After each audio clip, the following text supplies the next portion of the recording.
Assalamualaikum warahmatullahi wabarakatuh. Perkenalkan, nama saya Elsie Yuliawatri. Di video pembelajaran ini, saya akan membahas mengenai aliran energi dan materi dalam ekosistem alami serta macam-macam bentuk pola kehidupan. Materi pertama, kita akan membahas dahulu mengenai aliran energi dan materi dalam ekosistem alami. Yang pertama, aliran energi. Terpeliharanya suatu komunitas sangat tergantung kepada aliran energi melalui masing-masing populasi. Yang pertama ada rantai makanan.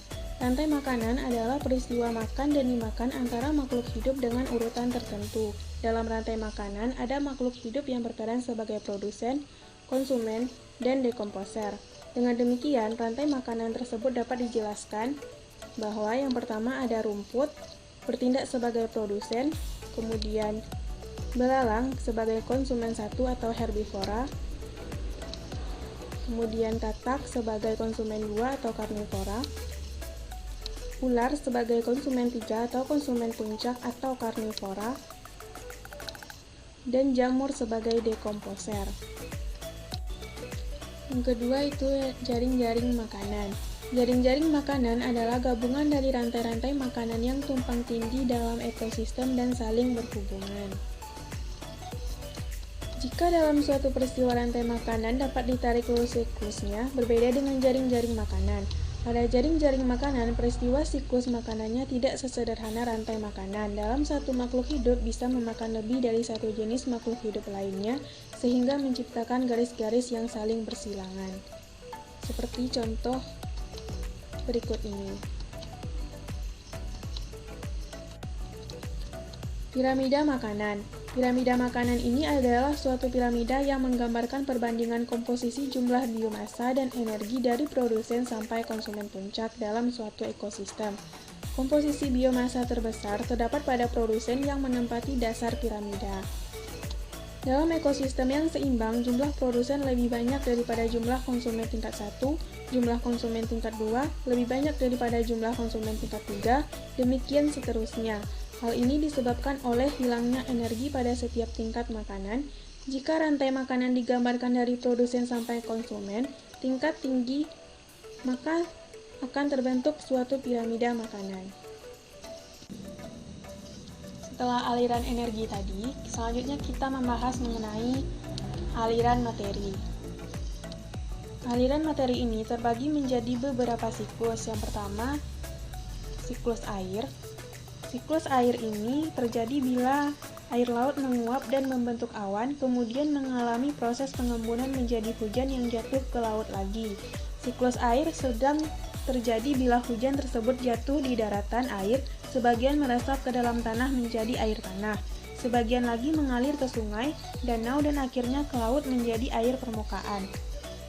Uap air dari sungai, danau, dan laut tersebut membentuk awan lagi dan seterusnya. Hewan memperoleh air berupa air minum dan makanan yang mengandung air, sedangkan tumbuhan memperoleh air dari tanah melalui akar. Siklus materi yang kedua ada siklus karbon dan oksigen. Karbon dioksida pada pernapasan diambil dari tumbuhan untuk proses fotosintesis yang kemudian disimpan dalam bentuk senyawa organik S. Organik ini dinamakan konsumen. Jika NH mati, maka senyawa karbon dalam tubuhnya akan diuraikan oleh pengurai menjadi senyawa anorganik yang akan dimanfaatkan oleh tumbuhan dan seterusnya. Pengurai C dalam tumbuhan dapat terjadi sangat lambat sampai jutaan tahun, yang akhirnya terbentuklah batu bara, minyak bumi, dan lain-lain. Kemudian siklus oksigen berhubungan langsung dengan siklus karbon, yaitu terjadinya pernapasan dan fotosintesis. Siklus materi yang ketiga ada siklus nitrogen. Terjadi bila protein pada makhluk hidup yang telah mati diuraikan oleh pengurai menjadi senyawa N dalam tanah, terutama gas NH3. Jika bereaksi dengan air akan membentuk ion NH4 yang langsung dapat diserap kembali oleh tumbuhan. Udara banyak sekali mengandung N2 sebesar 78%, tapi hanya bakteri pengikat N2 yang dapat memanfaatkan secara langsung menjadi senyawa N di dalam tanah. Selanjutnya kita masuk ke pembahasan mengenai macam-macam bentuk pola kehidupan. Macam-macam bentuk pola kehidupan. Yang pertama, ada pola kehidupan di darat. Faktor-faktor yang mempengaruhi pola kehidupan di darat antara lain keadaan tanah, suhu, angin, kelembapan udara, curah hujan, dan pancaran sinar matahari. Pola kehidupan di darat dikenal dengan istilah bioma, yaitu daerah habitat yang meliputi skala luas.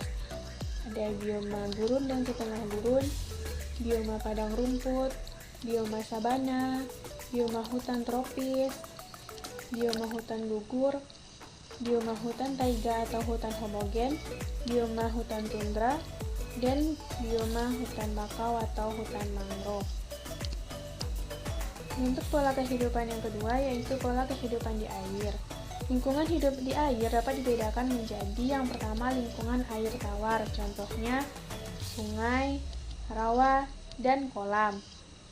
Yang kedua ada lingkungan air asin, contohnya laut, dan juga lingkungan air payau, contohnya danau air tawar.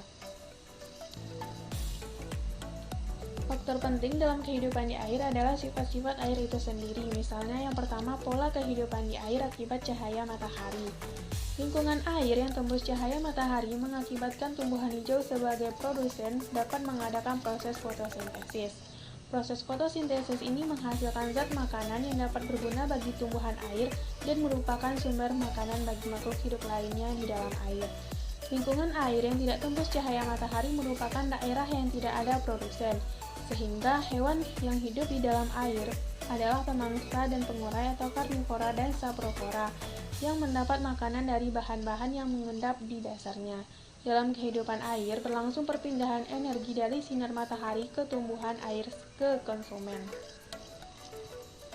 Selanjutnya, pola kehidupan di air akibat zat-zat pelarut.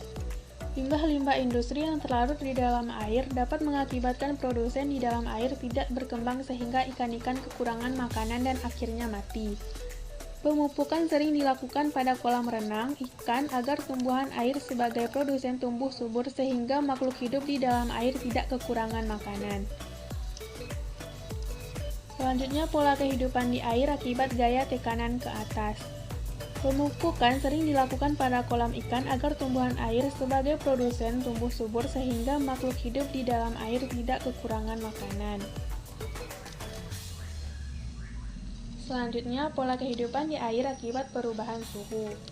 Suhu yang mudah berubah-ubah dapat mempengaruhi kehidupan di dalam air, baik untuk produsen maupun bagi makhluk hidup lainnya. Pola kehidupan di dalam air di semua lingkungan sebenarnya sama, hanya jenis makhluk hidupnya yang berbeda. Hal ini disebabkan oleh sifat khas masing-masing lingkungan air tersebut. Macam-macam bentuk pola kehidupan yang ketiga, yaitu pola kehidupan yang khas. Hubungan timbal balik antara komponen-komponen dalam suatu ekosistem merupakan pola kehidupan dalam suatu komunitas. Pola kehidupan yang khas terbagi menjadi dua. Yang pertama, simbiosis. Simbiosis adalah cara hidup bersama antara dua makhluk hidup yang berbeda dalam hubungan yang erat. Jenis-jenis simbiosis yang pertama, simbiosis mutualisme adalah cara hidup bersama yang menguntungkan bagi kedua belah pihak. Misalnya, lebah dan bunga, dan kerbau dan burung jalak. Selanjutnya ada simbiosis parasitisme, adalah cara hidup antara dua makhluk hidup yang berbeda. Yang satu mendapatkan keuntungan, yang lainnya dirugikan. Misalnya, benalu dengan pohon inang, tali putri dan tumbuhan inang. Selanjutnya, simbiosis komensalisme, adalah cara hidup antara dua makhluk hidup yang berbeda. Yang satu diuntungkan, sedangkan yang lainnya tidak dirugikan. Misalnya, ikan hiu dengan ikan remora dan tumbuhan anemon laut, dan juga tumbuhan paku dengan pohon yang tinggi dan lain sebagainya. Pola kehidupan yang khas yang kedua ada antibiosis atau antisimbiosis, adalah persekutuan hidup antara dua jenis makhluk hidup. Yang satu menghambat kehidupan makhluk hidup lainnya, misalnya penisilium dengan jamur dan bakteri tertentu. Penisilium ini dapat menghasilkan penisilin, sejenis antibiotik, dan menghambat pertumbuhan jamur dan bakteri tertentu.